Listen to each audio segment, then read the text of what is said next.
STEM fans, are you ready? Let's hear it for the world-class NASA STEM Stars team. From NASA centers across the country, we present astronaut Ricky Arnold.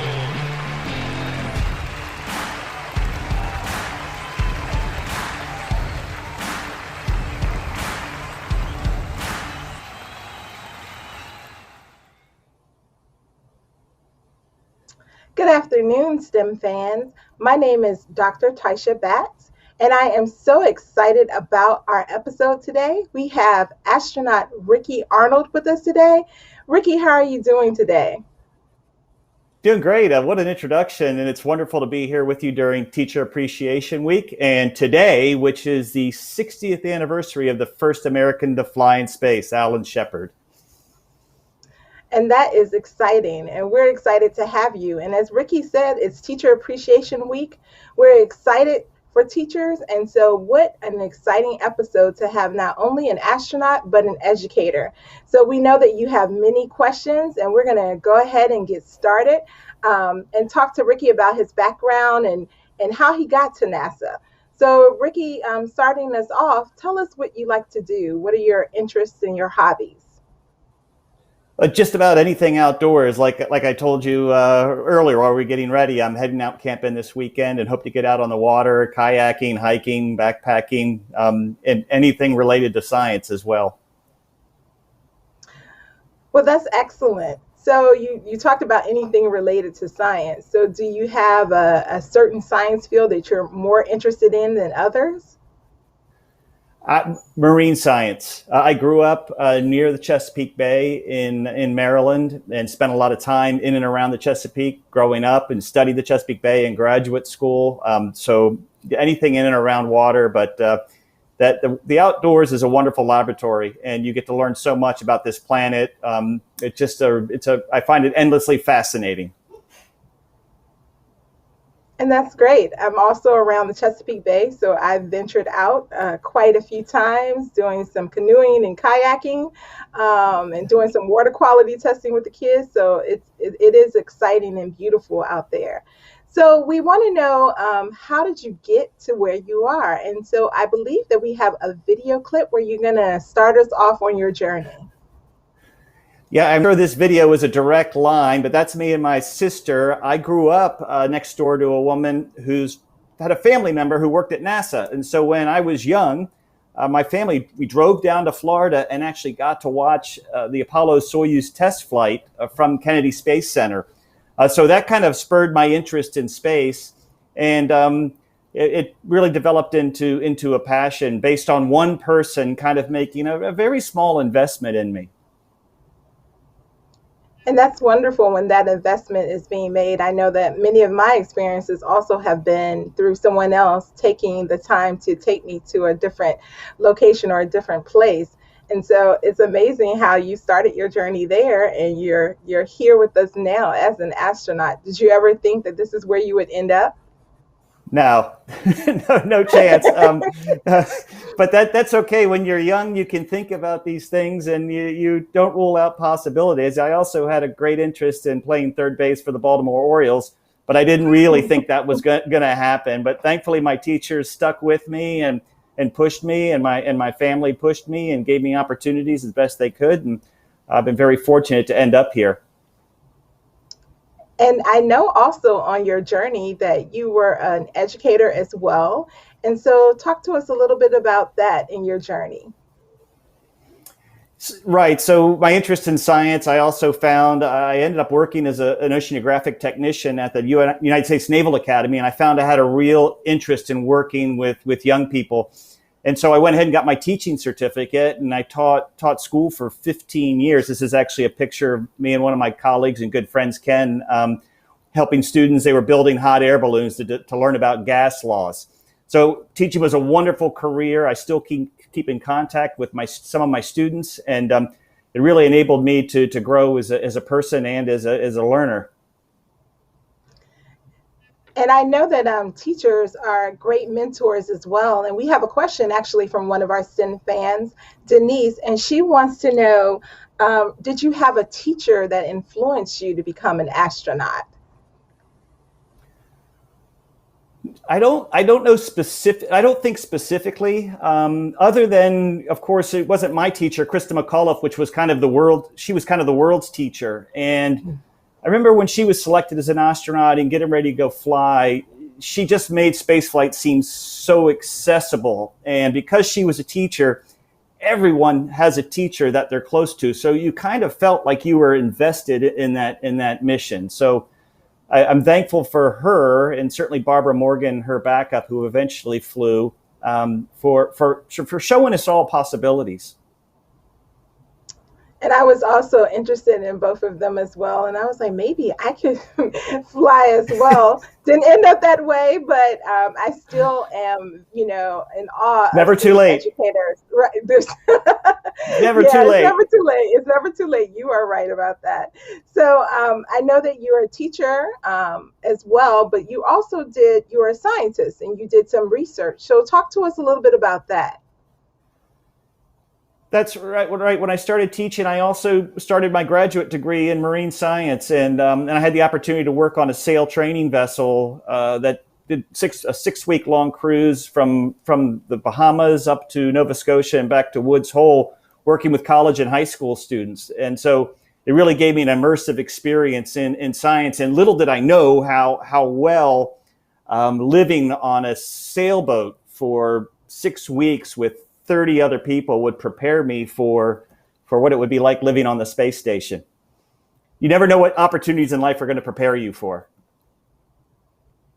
And that's true. You just never know. So No. You were working with high school students. Was that like a summer internship for high school students, or is that how that worked? It was a little of both. There were some high school students that came on the boat for 1 or 2 week cruises as part of an immersive. It was actually in the spring, so they probably came down for their spring break. And then the university students, they actually had a university semester where they would spend the first 6 weeks of the semester preparing to go to sea, and then the second half of their experience was at sea, working on an oceanographic vessel that was also a sailboat. And that must have been a great experience. I wouldn't mind going to the Bahamas for a little while as well. Well, there's some lack of conveniences that go along with it. That, interestingly, when I interviewed for an astronaut job, that was the one job experience that the astronaut selection committee really asked a lot of questions about. And I think they knew that the similarities of doing without fresh water or limited fresh water, close quarters, weird sleeping hours, inconvenience, motion sickness, all that kind of stuff, which translates really well to space flight. It's amazing that you say that, because I'm sure that most people don't think about those things when they talk about space flight. They just think about, oh, you get to go into space, but there are those parts that come with it. So that leads us. It is a camping trip. It is a camping trip going to space, for sure. So that kind of leads us to the next thing. What most people think they know what astronauts do, but what does an astronaut do? Well, you're constantly preparing for your opportunity to fly, which means things like learning to fly aircraft. In addition to training, you're also supporting your colleagues who are actually up flying in space. So there's a lot of opportunity to prepare for your mission. And while you're preparing, you're also making sure the folks who are in space are successful executing their mission.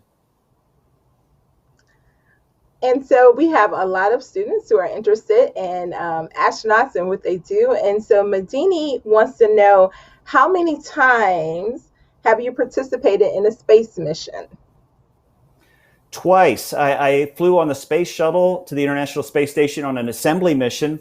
And then I had the real pleasure to go back to the International. So that was about a 12-day mission. And the second time I flew on a Russian Soyuz rocket for a 197-day mission, living and working on the International Space Station. So it's not often you get to help build a hotel and then go stay in it for a long period of time. So I had a really, really unique experience. And that's funny that you talked about it being a hotel. Mazzini also had another question related to that. She wants to know, what is the best thing about being an astronaut? Apart from the views of Earth that you get from the International Space Station, it is certainly being part of the team that executes the mission. NASA is very fortunate. We have a lot of really talented, passionate, kind people who put these missions together and make it all possible. So being a part of that team has been one of the great rewards of my career here at NASA. And so continuing on with what actually an astronaut does, I think you have another slide showing us something else that I didn't know that astronauts do. So talk about what else astronauts do. Well, part of our training, this is actually a mission that a multinational crew, we went and lived underground in a cave in Sardinia, this massive cave system that's kilometers long. So we spent a week without sunlight, living and working underground, doing this exploration, thinking about what would it be like living and working on another planetary surface. So it was kind of a simulation right here on Earth in a very alien environment for me. And certainly my colleagues, if you don't spend a lot of time, none of us spend a lot of time underground thinking about what it would be like to live and work on another planet. And that must have been amazing to be underground for that amount of time. So I'm sure that a lot of students don't know about the fact that there are simulations that happen as you're training to be an astronaut. So was that the only thing that you did that you had a simulation for?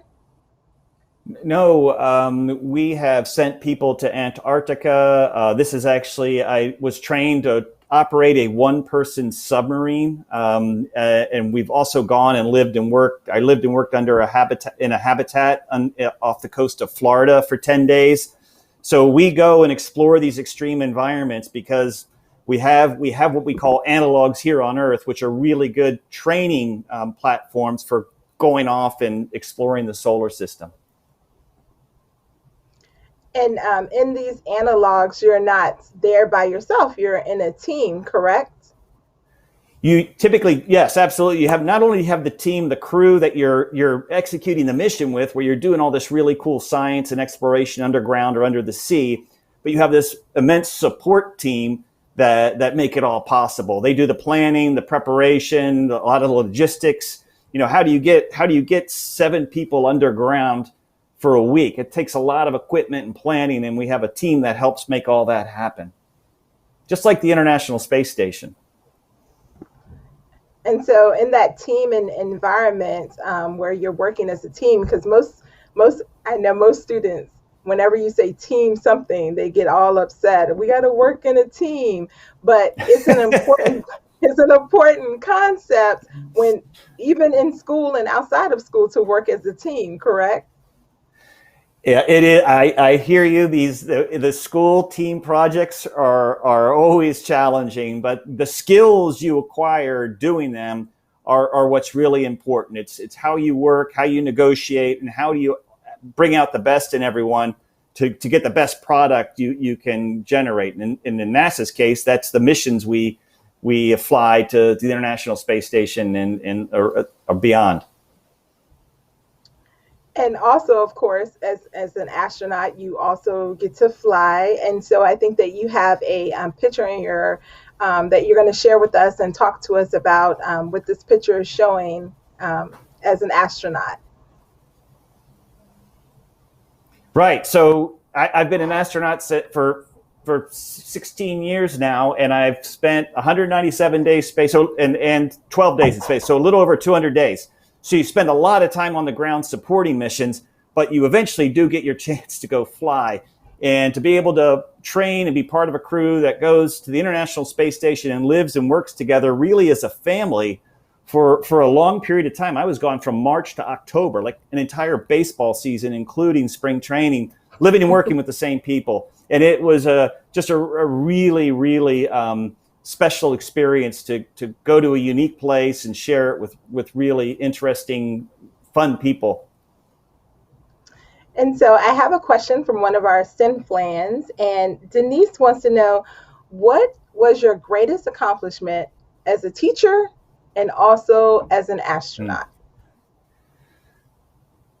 Well, teaching, you're making an investment in individuals when they're not finished products. So a lot of times you don't see your greatest successes until many years later. And I've been very fortunate that I had a few students that have invited me to weddings many years after I was their teacher. And actually to see these people out as successful members of society, contributing, following their passions, doing really important and interesting work, and to know that you played a really small part in that is really the teacher's greatest reward. For the astronaut, it's not totally different in that you are part of these really long. It takes a long time to plan a mission. We're up in orbit for 197 days. We come back, we talk about what we did, and you also played a small part in that. Just executing a successful mission is a really great reward. When you do something really challenging, you challenge yourself, you push yourself, and you're successful. You and your team are successful. It's just incredibly rewarding. So that's been my greatest satisfaction in this job, for sure. And that's great. It is always, like you said, being an educator, to those years later when you see students and you're like, oh, you made those connections, even if it wasn't what you were teaching. So that's wonderful. And we have a few more questions from our STEM fans. Marina wants to know, could you please talk about a difficult situation that you had as an astronaut? Well, Marina, I think arriving to NASA and not having an engineering background and never having flown an airplane before and having to learn how to fly an aircraft, how to fly a spaceship, the space shuttle, one of the most complex machines ever built, and then how to operate on the space station. It was really intimidating. It was really, really hard and busy 2 years. It was just going back to school. We had tests, we had to study. But we got through it together. I was part of a great class, and we would get together just like you would in school, and we'd study, we'd quiz each other, we supported each other, and our success was definitely shared. So it was intimidating, but because I was surrounded by such great people and everyone was willing to work hard and help each other out, we all got through it and have all since flown in space and had great successful missions. Study groups, great. Yes. You don't get away from study groups when you're done from school. I was going to say that. I was like, you have tests outside of school? I know that can't be possible. Yes. Every year I have a test on flying an aircraft, the basic principles of our aircraft. We get tested on every year to make sure we are current and keeping up with the things we need to do our job. And that's amazing for students to know that, that those things that we prepare them for at school, they're still going to travel with you. We also have another question from Madini that asks, and this is kind of poignant to where we have been in this area today, but how do you feel when you're away from Earth? Like you're away from family? How do you feel about that? Or how do you, how do you kind of cope with that, being away from Earth? Well, I tell you, used to be a really hard question to answer, but because we've all been disconnected for the past year, and we've spent all of our, a lot of our communication has been by video conference and telephones and at a distance. I think having been through this pandemic, everyone has a pretty good sense for what separation feels like. On the International Space Station, the one thing we have going for us when you're separated is you have very busy and interesting work. And you have a phenomenal view out the window in your spare time to look back at this beautiful Earth that we all share. But the isolation is real, and we do a lot of the things we do during a pandemic. We've done during this pandemic, video conferences and trying to stay connected to people we care about, but we're separated from. And that is kind of poignant for, where we are today. Most people now understand what isolation is. That's it. Everyone's ready for a space mission. Yeah. Yes, we're ready for it. And with the tests, we got to remember the test. That's right. So tell us a little bit about what is work life like at NASA, what it is that, what you do at NASA and work. It's a busy, it's incredibly interesting, and it's all embedded within the concept of doing your best and being the best team member you can be. So, as I said, when you're not training, you are supporting your friends who are up on the International Space Station or preparing for other flights. And so we work in mission control, we attend engineering meetings, and we work as part of a team to make these missions successful. The photographs you're looking at this is me working as a Capcom in mission control and part of the flight control team, which you also see the picture of, who are responsible for all the wonderful things we do in space. Really, the astronauts get all the credit, but it's the people on the ground who make everything we do possible. And that kind of ties into a question that we have from Christian, who wants to know, what's the most essential skill that an astronaut has?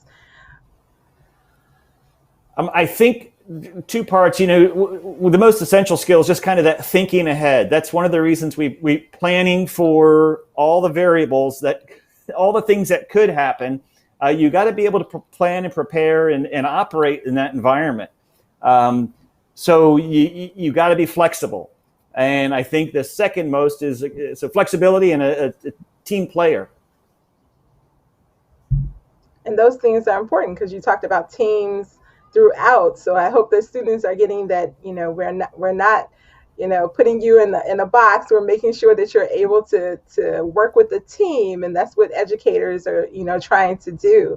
And so in your work life, I know that we have a picture of you in the ISS, and you don't just go up into space and do nothing. So talk about exactly what is life like when you're on the ISS? Yeah, we do a lot, including give bad haircuts to each other, as you can see in this photograph. But we work 12-hour days, 12-hour days that's my buddy Drew Feustel gave me that haircut. But we work 12-hour days on the International Space Station. We have time out for meals. We exercise on the International Space Station 2 hours a day. But the rest of that time is spent doing science experiments to improve life here on Earth and also prepare for going out and exploring the solar system. And we are also up there we have to maintain and keep the ISS functional. Yeah, and I noticed that. And one of the other things I know that you did when you were on the ISS, that you did a lot of demonstrations, a lot of things, education things with students. So can you talk a little bit about those things that you did on the ISS as well? Sure. The International Space Station is a wonderful platform for education, particularly for someone who taught physical science, because you can demonstrate so many wonderful principles of physics when you remove gravity. So we had the opportunity on my mission and also the previous mission. We tied it all together as a year of education on station, and we produced these short lessons, taking advantage of this wonderful environment. You can find those on YouTube. We also finished up some of Krista McCullough's lessons, and the demonstrations in this environment. Newton's laws, all these things are just so crystal clear when you remove gravity from the situation. And that goes to another question. It's a little difficult one, but we'll see if we can answer it. It's from Amajuri, who wants to know, what are the new frontier opportunities for educators and teachers in space education? New frontier opportunities for educators in space education. Taisha, you're going to have to help me out with that one. You talked about one. You talked about demonstrations, which are out there for right. Educators. So that's out there for educators. We have educator modules that are going along with Artemis. So we are continuing our mission with Artemis by these new educator guides that are out there. There are also some educator badges that teachers can participate in that also follows the Artemis mission. So those kind of things, if you're asking about educator opportunities, and then and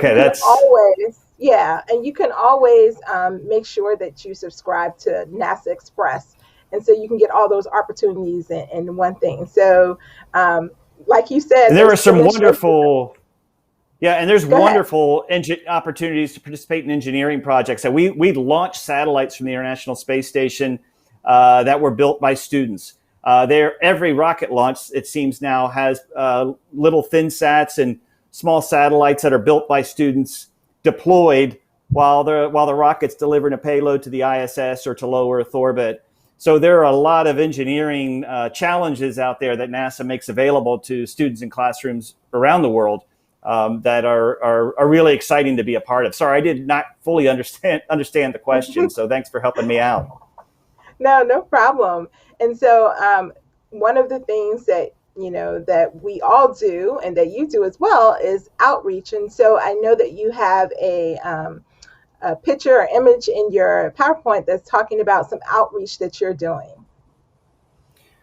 Right. I mean, we have this amazing life-altering opportunity to go live and work in space. And so to kind of share that enthusiasm with folks, and particularly students, to let them know that there are these amazing careers at NASA and in our contractors that are really just an endlessly exciting place to work and a thrilling mission to be a part of. And so to go out and share the excitement of the missions and let folks know what we're up to, but particularly students, you're going to go to work every single day of your life. It better be something you really want to do.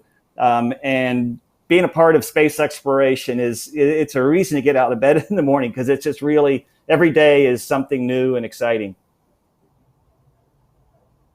And that is true. It's something new and exciting every day, especially at NASA, is new and exciting. So we have another question. What is the best advice that you have gotten from a mentor?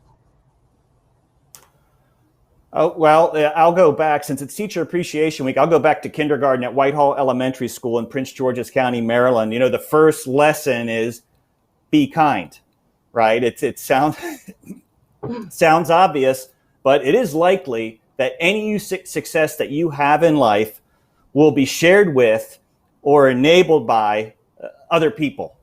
And so going into any situation with those people skills and being a good team player, that's been the theme for today, is absolutely critical. And it really goes back to day one of kindergarten. And so thanks to my teachers at Whitehall Elementary School who prepared me so well.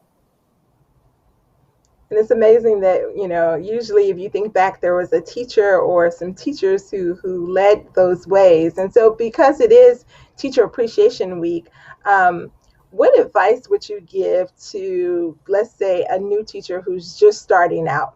Do you have any advice that you would give to that new teacher that's just starting with their students? Persevere. Teaching is one of the most difficult jobs, and as we've learned over the past year, we took a difficult job, and now it's become nearly impossible. It's really been a challenging environment for educators and students and families this past year. But persevere. The first year or two are really challenging, but if you learn those hard lessons that you have to learn, like anything you go to do, it is an immensely rewarding profession. And I think it's the most important job that anyone can choose to do, because you are in essence, you are dedicating yourself to preparing the next generation to meet the myriad challenges and opportunities that the future is going to present. And thank you for taking on this responsibility. I'm immensely grateful for anyone who chooses a teaching career. Yes, and that is true. We do thank our teachers, and it has been wonderful for them to join us and ask these questions today. And so, STEM fans, we do have a call of action for you all, and this actually comes from one of Ricky's demonstrations. It's about the engineering design with trusses. So in the chat, there will be a link for you to actually do this activity. And we want to see exactly what you have done. So don't forget to share with us on #NextGenSTEM so we can see what you've done with that. And we're excited that you get to do this opportunity. And so we're also going to talk about what's coming up on the next NASA STEM Stars. Next Wednesday at 2 o'clock on May 12th, we're going to have with us Jose Perez Morales, who's going to do exploration ground systems. And so don't forget to subscribe so that you can see all of our episodes and know when the next one is. And we thank you for joining us today. And before we leave, we would love for Ricky to tell us any last words that he would like to say to the students and the educators that are joining us today. Hang in there. There's just so much. We've been through a challenging year, and but there's better days ahead. And we have been through a challenging years, and there are better days. And as Ricky said, persevere. So we thank you for joining us today, STEM fans, teachers and students, and have an amazing day. Thank you.